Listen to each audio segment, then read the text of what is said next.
Kunlardan bir kuni Hazrat Navoiy sayr aylamakni qildi ixtiyor. Mulozimlar ila chiqdilar yo'lga va kichik bolaga keldilar duchor. O'shanda Navoiy otidan tushib, o'sha yosh bolaga qilibdi ta'zim. Mulozimlar hayron, ayollari lol, bunday uchrashuvdan qolibdilar jim. Bir ayon qo'lini ko'ksiga qo'yib so'rabdi: "Hazratim, bu qandayin hol? Siz bolaga emas, balki u sizga ta'zim qilib salom berishi darkor." Navoiy debdiki, bosiqlik bilan: "O'tib keldim olis yillar darsidan. Bu bola menga hech begona emas.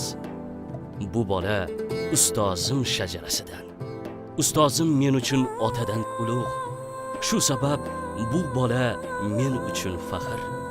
Ustozimdan qolgan nevarasiga salom bermasligim mumkinmi axir?"